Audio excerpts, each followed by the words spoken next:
오늘 11절, 그러니까 히브리서 7장 11절에서 19절 말씀인데, 오늘 말씀의 핵심은 19절에 기록되어 있습니다.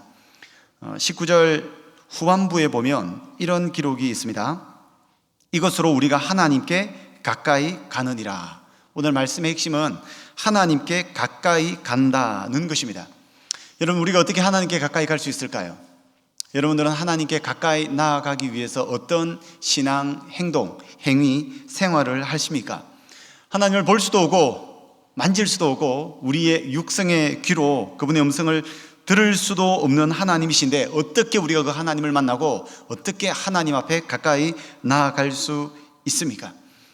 오늘 히브리서 저자는 구약 성경이 가지고 있는, 구약에서 제시하는 하나님께 나아가는 방법들의 한계와 또 제한에 대해서 말씀을 전하고 있습니다. 구약 시대에는 여러분 잘 아시죠? 하나님께 나아가는 방식이 제사를 드리는 방식이었습니다. 절기가 되거나 어떤 시기가 되면 제사를 드림으로 하나님 앞에 가까이 나아갔습니다. 근데 신약 시대는 조금 다릅니다. 구약 시대의 제사 제도를 통해서 하나님 앞에 가까이 나아갔지만, 구약 시대의 제사 제도, 율법은 한계가 있다라고 오늘 본문은 고발하고 있습니다. 구약 시대의 한계죠. 신약 시대는 구약 시대와 다르게 하나님 앞에 가까이 나아갈 수 있는 훨씬 더 좋은 소망, 방식이 있다고 우리에게 이야기를 하고 있습니다. 그래서 오늘은 전반부는 구약 시대 제사 제도의 한계와 후반부에는 신약 시대에 하나님께서 우리에게 주신 새로운 길, 새로운 방법, 새로운 소망에 대해서 말씀을 하고 있습니다. 여러분, 유대 종교는 어떤 종교일까요? 유대교는 어떤 종교인 것 같습니까? 예전에 제가 한두 달 전쯤인가요? 수요 일부 예배에서 세계 종교 사상을 크게 세 가지로 한번 범주를 나누어서 말씀을 드린 적이 있습니다. 저는 그것을 크게 도, 공, 제, 이 세 가지로 말씀을 드렸습니다.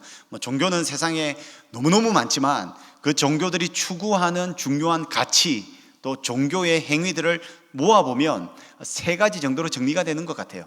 도를 닦거나, 공로를 쌓거나, 제사를 지냅니다. 도를 닦는 건 무엇입니까?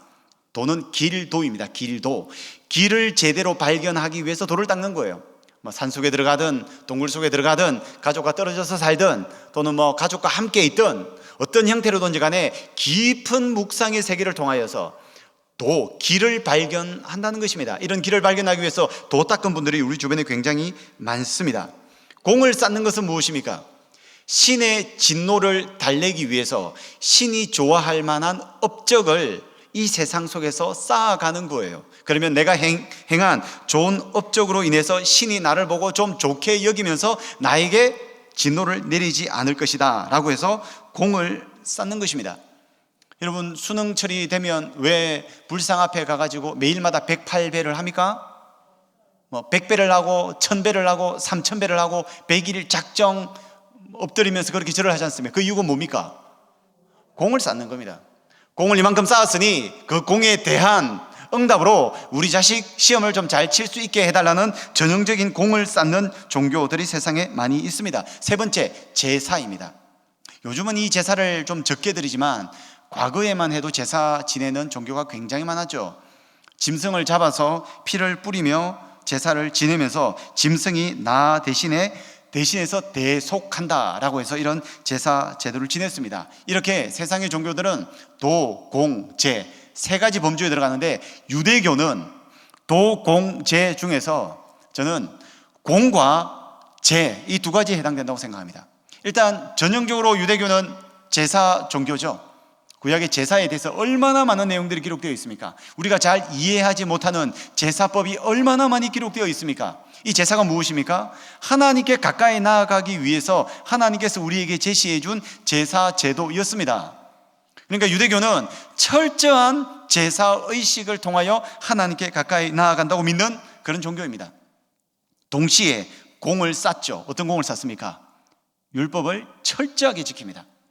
얼마나 철저하게 전통법과 정결법, 의식법들을 만들어 놓고 철저하게 율법을 지키는지 모릅니다. 그리고 율법을 잘 준수하는 자가 하나님의 백성, 이라고 이야기를 합니다. 그러니까 도공제 중에서 공을 쌓고 제사를 드려서 구원받는다 생각하는 종교가 바로 유대교입니다.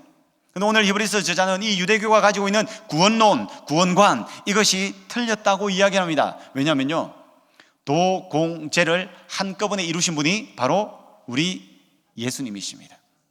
여러분, 도 닦으실 필요 없습니다. 산에 들어가시고 이러면서 도 닦을 필요 없습니다. 왜요? 내가 곧 길이요 진리요 생명이니 나로 말미암지 않고는 아버지께로 올 자가 없느니라. 반대로 뒤집으면 예수님을 통하면 하나님께로 갈 자가 있느니라. 왜요? 예수님이 길이시거든요. 예수님이 진리시거든요. 예수님이 생명이시거든요. 그래서 예수님을 통하면 하나님께 가까이 나아갈 수 있다는 것입니다. 도 닦을 필요가 없어요. 저는 너무너무 아쉬운 게 성철 스님을 제가 못 만났다는 것이 너무 아쉽습니다. 내가 만났다면 한마디 해줬을 텐데, 어르신 왜 이러십니까 도대체? 왜 여기서 도 닦고 앉아 계십니까? 도 닦을 필요가 없습니다. 제가 진짜 참 도가 무엇인지 알려드릴게요. 예수님이 길이십니다. 여러분, 가끔씩 서울 시내에서 길을 가다 보면 어떤 젊은 사람이 우리를 붙들고, 제가 형제님, 자매님 얼굴을 보니까 참 덕이 많으시네요 라고 이야기를 합니다. 그리고 잠깐 이야기 좀 나누실래요? 라고 해서 네, 말씀하시죠 하면, 도를 아십니까? 라고 이야기하시는 분들이 계십니다. 저는 그분들을 절대로 지나치지 않습니다. 이것은 하나님께서 우리에게 주신 기회 중에 기회예요. 정말 절호의 찬스입니다. 도를 아십니까? 라고 물어보면 단번에 그렇게 이야기합니다. 네, 도를 알죠 제가. 그럼 형제님이 말씀하시기 전에 제가 먼저 말씀을 좀 드려도 되겠습니까? 라고 이야기하고 그분의 귀에 대고 이렇게 이야기합니다. 예수 믿고 구원 받으세요. 그게 참 도입니다. 여러분, 절대로 지나치지 마세요. 따라는 가지 마세요. 넘어갈 가능성이 있으니까. 여러분, 참 도는 예수님이세요. 예수님이 내가 곧 길이요 진리요 생명이라고 하셨습니다. 여러분, 공을 쌓는 것, 유대교가 여러분 율법을 잘 지킨다고 공이 쌓입니까? 여러분, 하나님께서 원하시는 공은 어느 정도인 줄 아십니까? 예수님이 이루신 정도의 공의로움입니다. 여러분, 인간은 절대로 하나님께서 원하시는 수준의 공의에 도달할 수가 없습니다. 그래서 예수님이 어떻게 하셨습니까? 십자가에 죽으시면서 우리의 죄를 용서하셨고 부활하심으로 우리에게 의로움을 선물해 주셨습니다. 그래서 우리가 가지고 있는 게 무엇입니까? 예수님의 의로움입니다. 예수님 의로움 가지고 천국 들어갈 때 하나님 앞에, 하나님 보세요, 예수님 의로움 제가 가지고 있습니다. 다른 공로 이야기하시면 안 돼요. 여러분, 저 주일날 몇 번 교회 갔고요, 저 착하게 살았고요, 저 거짓말 하지 않았고요, 도둑질 하지 않았고요, 이런 공의로움은, 이런 여러분 공적은 하나님 앞에 하나도 효력이 없습니다. 우리가 천국 갈 때 효력을 발휘할 수 있는 것 딱 한 가지는 예수님에게 선물 받은 의로움, 이것을 칭의라고 하죠. 의롭다 칭한 의로움을 우리는 가지고 있습니다. 이 의로움을 하나님 앞에 내놓으며, 하나님, 예수님에게 선물 받았습니다. 그러니까 여러분, 공을 완전히 이루신 분은 예수님이세요. 그 예수님이 우리에게 의로움을 선물해 주셨습니다. 이 구약의 율법으로는 절대로 의로움에 도달할 수 없습니다. 그 다음에 세 번째, 제사. 여러분, 이게 짐승이 사람의 죄를 대신할 수 있습니까? 짐승이 어떻게 사람의 죄를 대속합니까? 제가 한 달 전에 청송교도소를 갔습니다. 청송교도소 교정전으로 갔는데 깜짝 놀랐습니다. 청송교도소에 죄수들은 많이 봤는데 짐승이 한 마리도 없어요. 무슨 말씀인지 이해가 되십니까? 짐승이 사람의 죄를 대신할 수 있다면 청송교도소에는 짐승이 버글버글 해야 될 거예요. 아마 아무리 정결한 짐승인들, 아무리 깨끗한 짐승인들, 어떻게 여러분 짐승이 사람을 대신합니까? 여러분, 구약시대에는 짐승이 사람의 죄를 온전히 속죄했을까요? 아닙니다. 여러분, 구약시대에 나와 있는 제사, 제도, 율법, 여러 가지 많은 수많은 짐승을 잡으면서 그렇게 많은 피를 뿌렸지만 그 피뿌림이 우리의 죄를 용서한 것이 아니고, 그 피뿌림은 진짜 피뿌림의 실체인 예수 그리스도를 예표하는 그림자요, 예표요, 모형이요, 복사본인 것입니다. 오직 예수 그리스도만이 우리의 죄를 대속할 수 있는 것입니다. 이런 의미에서 도공제를 완벽하게 이루신 분은 예수님이세요. 그런데 왜 예수님을 떠나서 구약시대의 율법을 따라가냐고요? 왜 공을 쌓아서 하나님 나라 들어가려고 하냐고요? 여러분, 이게 얼마나 피곤합니까? 얼마나 힘든 신앙생활입니까? 왜 제사를 지내서 짐승이 나 대신 죽게 만드냐고요. 이게 여러분 제사의 효력이 있습니까? 있을 수가 없습니다. 여러분 히브리서는 지난주 담임 목사님께서 말씀하셨지만 기독교의 범주에 들어와서 신앙 공동체 안에 들어와서 신앙생활하다가 핍박과 박해를 받으니까 교회 다니던 성도들이 다시 유대교로 돌아가는 거예요. 유대교로 돌아가는 거예요. 유대교에 돌아가서 유대교의 제사 제도, 제사를 드리고 율법을 준수해야 구원받는다라고 생각하며 다시 유대교로 돌아가는 성도들이 많이 생기는 거예요. 혹시 여러분 옛날에 불교 숭배하다가 교회로 오신 분들 계십니까? 교회 좀 다니다 다시 불교 돌아가는 거예요. 이런 사람들이 히브리서 독자들 중에 많이 있었습니다. 그래서 히브리서 저자는 이야기하는 겁니다. 유대교로 돌아가지 마세요. 유대교에는 한계가 있습니다. 그곳에는 제한이 있습니다. 그곳이 가지고 있는 율법은 완벽하지 않습니다. 그곳의 제사 제도는 온전한 것이 아닙니다. 우리가 참으로 믿고 있는 예수 그리스도야말로 온전하고 완전하고 도와 공과 죄를 완벽하게 이루신 참된 우리의 구원자이십니다 라는 것을 힘주어 이야기하는 것이 히브리서입니다. 그래서 여러분 예수님이 어떤 분인지 진짜 제대로 깊이 알고 싶으면 히브리서를 한번 독파해 보십시오. 히브리서만큼 예수 그리스도를 깊이 있게 다루는 성경이 잘 없어요. 물론 요한복음이나 사복음서에서 다루고 있는 예수 그리스도에 대해서 결은 좀 다르지만 이 교리적인 관점에서 제사장적인 관점에서 히브리서에서 이야기하는 예수 그리스도는 굉장히 깊이 있는 말씀입니다. 그래서 끊임없이 히브리서 저자는 천사보다, 모세보다, 아론보다, 구약의 제사 제도보다, 구약의 율법보다, 그 어떤 것보다 예수 그리스도가 탁월하십니다. 예수 그리스도가 우월하십니다. 예수 그리스도가 최고이십니다. 예수 그리스도가 왕 중에 왕이십니다. 예수 그리스도만 계속 이야기하는 거예요. 이게 히브리서 저자의 강조점이라고 할 수 있습니다. 오늘 이거 다 했습니다. 그래도 여러분들이 이렇게 순원들에게 설명을 못 하잖아요. 그죠? 그러니까 1번부터 살펴보도록 하겠습니다. 자, 네모 박스 있죠? 네모 박스. 말씀과 나눈 네모 박스를 같이 한번 읽어보도록 하겠습니다. 시작. 믿음의 조상 아브라함이 11조를 드렸던 제사장 멜기세덱은 신비로운 인물입니다.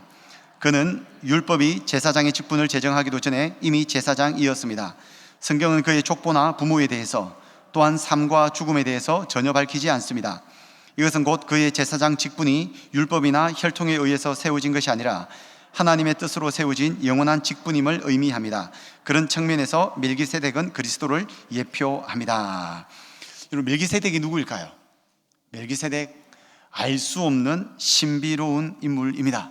멜기세덱에 대한 기록이 창세기 13장, 시편 110편, 그리고 오늘 히브리서 5장에 조금, 그리고 7장에 나옵니다. 그러니까 세 권의 책에 멜기세덱이 나오는데 정보가 많이 없습니다. 신비로운 인물입니다. 살렘 왕입니다. 살렘 왕은 오늘날로 이야기하면 예루살렘의 왕입니다. 이름의 뜻은 의의 왕입니다. 예루살렘의 의의 왕이었다는 것입니다.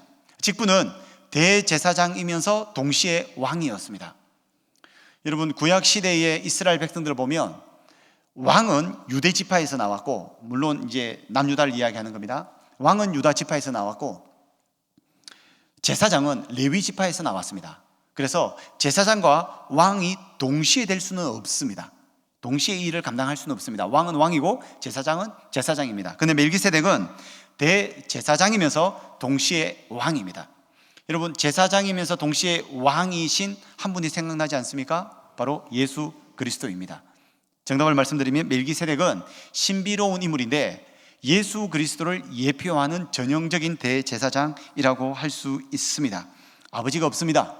어머니가 없습니다. 족보도 없습니다. 시작도 생명의 끝도 없습니다. 단순히 하나님의 아들과 닮은 제사장이다라고 이야기를 합니다. 이 말은 실제 역사적 인물이 아니라는 것은 아닙니다. 역사적 인물이나 족보가 없다는 뜻입니다. 그러니까 멜기세덱의 역할은 예수 그리스도를 예표하고 그림자 역할을 하며 모형, 복사본 역할을 한다고 보시면 됩니다. 그래서 여러분 오늘 본문을 이해하실 때에 크게 두 가지로 보시면 됩니다. 앞으로 한번 보시기 바랍니다. 여러분 보시기에 오른쪽에는 레위 지파에서 아론이 제사장이 되었죠. 대제사장이 되었죠. 아론 때부터 아론의 반차, 아론의 계열, 아론의 후손으로부터 발생하는 대제사장과 제사장 계열이 있습니다.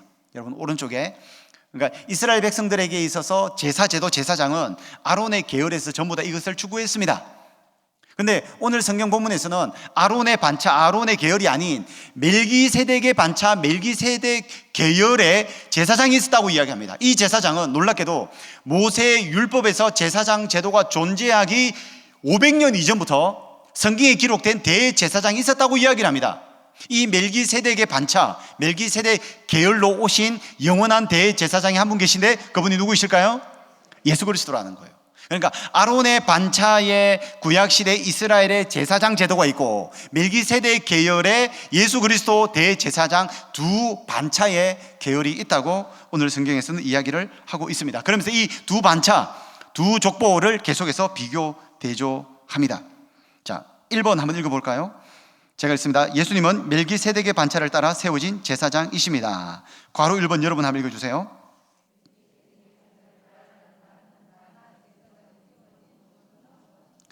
자, 멜기세덱이라는 존재가 있었지만 실제 이스라엘의 구약 역사에 있어서는 멜기세덱 반차 제사장이 등장하지 않습니다. 근데 왜 갑자기 신약에서 히브리서 저자가 멜기세덱 반차의 새로운 제사장을 제시할까요?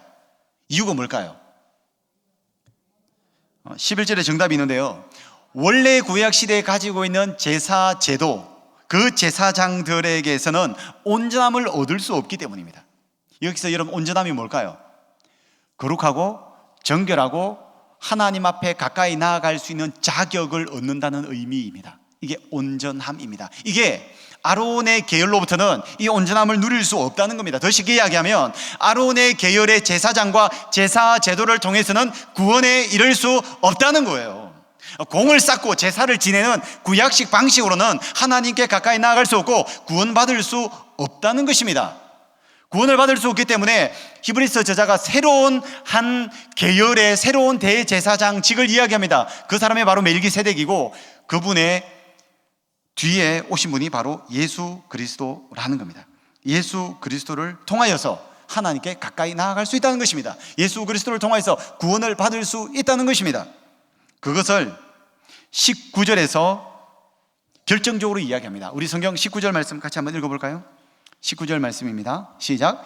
율법은 아무것도 온전하게 못할지라 이에 더 좋은 소망이 생기니 이것으로 우리가 하나님께 가까이 가느니라. 율법은 아무것도 온전하게 못합니다. 구약의 율법, 그리고 구약시대의 제사장 역할을 했던 아론 계열의 제사 제도, 제사장들을 통하여서는 우리가 구원받지 못하고 정결해지지 못하고 온전해지지 못하고 짐승을 죽여도 피를 뿌려도 우리의 죄 문제가 해결이 안 된다는 겁니다. 대신에 더 좋은 소망이 생겼다고 이야기합니다. 이 더 좋은 소망은 멜기세덱의 반차를 따라오신 영원한 대제사장이신 예수님을 이야기합니다. 예수님을 통하여 우리가 하나님께 가까이 갈 수 있다고 이야기합니다. 그래서 여러분, 착한 일을 통하여서 하나님께 가까이 간다 생각하지 마시고 예수님을 통하여서 하나님께 가까이 간다라고 생각하시면 될 것 같습니다. 괄호 1번입니다. 제사 직분이 바뀌었기에 반드시 바뀌어야 하는 것은 무엇일까요? 정답은 율법입니다. 여러분, 제사 제도는 어디서부터 비롯됩니까? 율법에서 비롯됩니다. 그러니 참된 온전함에 이르기 위해서, 구원을 받기 위해서 율법도 바뀌어야 합니다. 여러분, 율법은 뭐 하는 걸까요? 왜 우리에게 율법이 주어졌을까요? 여러분 대단하십니다. 죄를 깨닫게 하기 위해서. 또 뭐가 있을까요? 이것까지 말씀하시면 제가 가만히 있지 않겠습니다. 율법을 깨닫기 위해서. 두 번째는 죄를 억제하기 위해서. 율법에 형벌이 있다는 것을 알고 죄를 억제하기 위해서. 세 번째는 그리스도인이 어떻게 살아야 하는지 삶의 규범을 제시해 주는 것입니다. 이것이 종교 개혁자들이 이야기했던 율법의 3요소입니다. 그러니까 죄를 깨닫게 하고 죄를 억제하고 삶의 규범으로서의 용도를 가지고 있다라고 이야기를 하고 있습니다. 근데 여러분, 유대인들에게 있어서 이 율법은, 우리는 그렇게 생각하잖아요. 그 유대인들 뭘 하고 그 율법을 그렇게 치밀하게 지키고 그렇게 고달프게 신앙생활 하나, 예수만 믿으면 되는데 왜 그러지? 이해가 안 되잖아요. 근데 유대인들에게 있어서 율법은 그들의 삶이요, 그들의 종교요, 그들의 문화요, 그들의 정체성이요, 그들의 존재 자체입니다. 그렇게 율법과 수천 년을 지내온 그들에게 율법을 버리고 예수 그리스도를 선택하라 라고 하는 것은 정말 쉬운 일이 아닙니다. 여러분, 우리도 교회에서 신앙생활하는 중에 우리 교회의 전통 하나 바꾸기가 얼마나 어렵습니까? 우리 교회 안에 전통 바꾸기도 여러분 이렇게 어렵습니다. 근데 수천 년 동안 그들의 목숨과 생명과 정체성으로 여겨왔던 율법을 뒤집어서 참된 구원의 길로 예수님을 전한다는 것, 정말 어려운 길입니다. 심지어 여러분 보세요. 율법을 누가 제정하신 겁니까? 하나님이 제정하셨잖아요. 근데 하나님이 인간의 몸을 입고 이 땅에 오셨습니다. 누구십니까? 예수님이잖아요. 근데 예수님이 그 율법을 만드시고 규범하시고 율법이 존재하게 하신 예수님이신데, 유대인들이 예수님이 율법 안 지킨다고 예수님을 죽입니다. 유대인들에게 있어서 율법이라는 것은 우리가 그 사람들 왜 이러지라고 할 수 있는 게 아니에요. 그 사람의, 이거는 여러분 공산당들의 사상 훨씬 이상입니다. 그냥 그들의 뼛속 DNA까지 율법이 완전히 깊이 새겨져 있다고 봅니다. 그런 가운데 예수 그리스도를 전파한다는 것, 이게 여러분 쉬운 것이 아닙니다. 뇌수술도 보통 뇌수술로는 되는 것이 아닙니다. 이 일을 이 신약의 저자들이 계속해서 진행했다는 것을 기억할 필요가 있습니다. 그래서 율법으로 다시 돌아가지 말고, 사랑하는 여러분, 예수 그리스도면 충분합니다. 예수 그리스도가 가장 탁월합니다 라는 것을 목 놓아 힘주어서 전파했던 자가 바로 히브리서 저자였던 것입니다. 3번입니다. 예수님이 태어나신 유다 지파는 제사장과 어떤 관련이 있습니까? 여러분, 예수님은 어느 지파 출신입니까? 유다 지파입니다. 다윗의 후손이죠. 왕 가문, 왕 계열이에요. 왕 계열이에요. 근데 예수님을 뭐라고 이야기합니까? 왕 중에 왕이시면서 동시에 영원한 대제사장이라는 겁니다. 여기에 대한 자세한 내용은 밑에 보충 설명에 제가 여러분 잘 기록을 해 두었습니다. 사람으로서는 안 되지만 육신적 혈통을 따라 이 땅에 온 인간 제사장은 결코 사람의 죄 문제를 해결할 수 없습니다. 여러분, 제사장이라는 그 어휘, 단어의 뜻이 무엇인 줄 아십니까? 다리를 놓는 사람들입니다. 다리를 놓는 사람들. 누구와 누구 사이에 다리를 놓을까요? 하나님과 죄인인 인간 사이에 관계가 끊어졌는데, 끊어진 다리를 놓는 사람들이 제사장입니다. 근데 구약시대의 제사장은 완벽하게 다리를 놓지 못했습니다. 부실공사였습니다.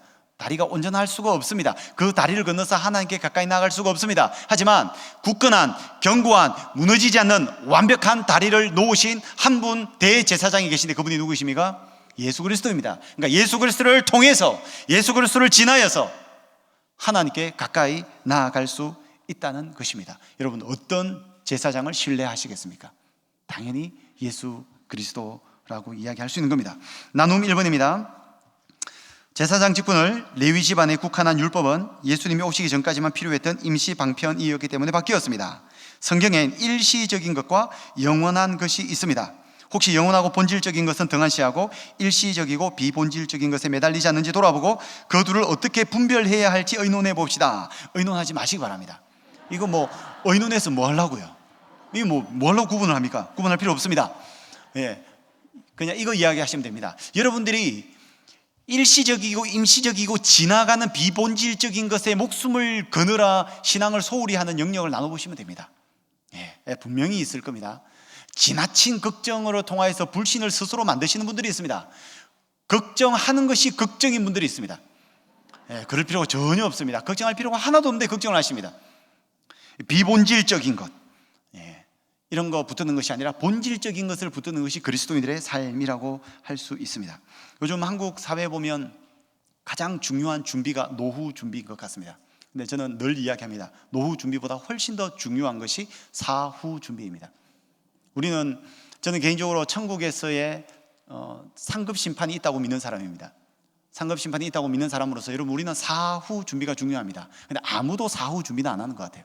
전부 다 노후 준비만 합니다. 여러분, 노후 준비 열심히 하시죠? 네, 열심히 하십시오. 길어야 100년입니다. 길어야 100년입니다. 하지만 사후는 영원합니다. 영원합니다. 영원한 사후가 훨씬 더 중요합니다. 그래서 그리스도인들은 이 세상에 두 발을 딛고 땅을 딛고 살아가지만 하늘을 바라보며 영원한 삶을 사모하는 사람들입니다. 그런데 비본질적이고 일시적이고 임시적인 세상의 것에 집착하느라 주님 앞에 온전히 집중하지 못하는 영역을 찾아서 나누어 보시면 도움이 될 것 같습니다. 제가 만든 메이드 인 박동진표 신학이 하나 있습니다. 경상도 단어로 말해야 어감이 삽니다. 뭐할락고 신학입니다. 뭐할락고. 경상도에서는 뭐할락고를 왜 이야기하면, 누가 무슨 말을 하면 뭐할락고 이렇게 이야기합니다. 할 필요 없다는 겁니다. 뭐할락고 신학입니다. 이 뭐할락고가 뭘까요? 할 필요 없다는 거예요. 임시적이고 일시적인 거, 집착할 필요가 없다는 겁니다. 저는 미국에서 유학할 때에 뭐할락고 신학을 배웠습니다. 미국에서 유학하는 동안에 본국을 떠나서 미국에서 생활을 해보니까 그 나라가 제 나라처럼 여겨지지 않는 거예요. 내 나라가 아니니까 늘 본국인 한국을 생각합니다. 나는 빨리 공부를 마치고 내 나라에 돌아가겠다. 그러니 미국에 집착이 안 되더라고요. 그래서 미국에서 차를 사서 차를 운행을 했는데 한 4년 정도 동안에 차를 한 번도 세차를 안 했습니다. 왜요? 분명히 제 이름, 제 명의로 되어 있는 차이지만 그 차는 제 차가 아닙니다. 왜요? 제 나라에서 타는 제 차가 아니거든요. 너 왜 이 차 세차 안 해? 뭐 하려고 세차를 해? 어차피 내 나라 가면 내 차도 아닌데. 누가 주변에 한인들이 미국 가면 미국에서 되게 저렴한 거 많다는데 이거 좀 사십시오. 그때 당시, 요즘은 한국에 이케아가 들어와 있지만 이케아 가면 가구가 싼데 미국은 되게 쌉니다 하면서 그릇 싸고 막 이야기합니다. 그러면 저는 늘 이야기합니다. 뭐 하려고 삽니까 그거? 그 내 나라도 아닌데. 한 3년 4년 있으면 내 나라 돌아갈 텐데 내 나라 가서 좋은 거 입고 좋은 거 타고 그래야죠. 우리나라에서 차 열심히 청소합니다. 제 성질이 더러워서 그런 거 아닙니다, 여러분. 차는 조금만 해도 차 열심히 청소하고 삽니다. 뭐 하려고 그럽니까? 그런데 한국은 본국이 아니에요. 천국이 우리의 본국이라고요. 물론 그렇다고 이 땅을 엉망진창으로 살 필요는 없지만 이 땅에서 두 발을 딛고 맡겨진 사명을 최선을 다해서 살아야 하지만 우리의 본국은 천국이니까 그 땅을 위해서 이 땅에서 우리에게 뭐 하려고 신학이 필요합니다. 오늘 사투리 연습 한번 해봅시다. 주변의 분들과 한번 이야기하십시오. 뭐 하려고? 저 경상남도 북도에서 상 줘야 될 것 같아요, 저를. 자, 2번 보시면 영원한 제사장이신 예수님은 우리에게 율법보다 더 좋은 소망이십니다. 이제 정답이 나오죠. 예수님이 율법보다, 구약의 제사보다 더 좋은 소망이십니다. 여기서 여러분 더 좋은 소망이라는 단어를 사용했는데요, 사실 히브리서 저자는 더 나은, 영어로 이야기하면 better이죠. better, 더 나은, 더 좋은, 이 표현을 히브리서 저자는 12번 사용합니다. 히브리서 안에서만. 신약에서 18번 사용되는데 히브리서 12번 사용됩니다. 예수님은 천사들보다 더 낫다. 히브리서 성도들한테 더 나은 것, 더 좋은 구원이 속했다. 새 언약은 옛 약속들보다 더 낫다. 예수 그리스도는 더 나은 중보자이다. 예수 그리스도는 더 나은 제물이다. 예수의 피가 아벨의 피보다 더 낫다. 이런 표현들이 히브리서에 많이 있습니다. 무슨 이야기입니까? 예수 그리스도면 충분하다는 겁니다. 예수 그리스도가 더 좋은 소망이라는 겁니다. 그래서 오늘 본문 19절에 보시면 중반부에 이에 더 좋은 소망이 있으니, 구약의 율법은 안 되고 구약의 제사 제도 안 되고 구약의 제사장은 안 되고 더 좋은 소망 예수 그리스도가 있으니 예수 그리스도를 통하여 우리가 하나님께 가까이 나아갈 수 있다고 이야기를 하는 겁니다. 구약시대 이스라엘 백성들은 1년에 한 번 대제사장이 지성소에 들어가면 바깥들에서 대제사장을 기다렸습니다. 여러분 그럴 필요가 없습니다. 직접 들어가시면 됩니다. 지성소에 바로 들어가시면 됩니다. 언제든지 어디에서든지 때를 따라 공급하시는 주님의 은혜를 얻기 위하여 담대히 주님의 은혜 보좌 앞에 들어가시면 됩니다. 얼마나 복된 삶입니까? 이렇게 복된 삶이 있는데 왜 구약 제사로 돌아갑니까? 그러니까 히브리서 저자가 여러분 그러지 마세요. 돌아갈 필요가 없습니다. 예수 그리스도면 충분한데 왜 그러십니까? 라고 이야기를 하고 있는 것입니다. 괄호 2번입니다. 전에 있던 율법의 계명이 없어진 이유는 무엇입니까? 네, 답 나와 있죠. 율법은 연약합니다. 무익합니다. 온전하게 하지 못합니다.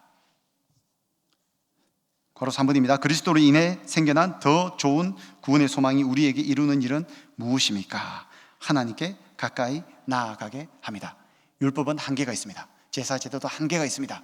물론 그 율법과 제사제도는 구약시대에 중요한 가치, 중요한 역할을 하였습니다. 하지만 예수님이 오셨기 때문에 예수님이면 충분하다는 것을 우리는 기억할 필요가 있습니다.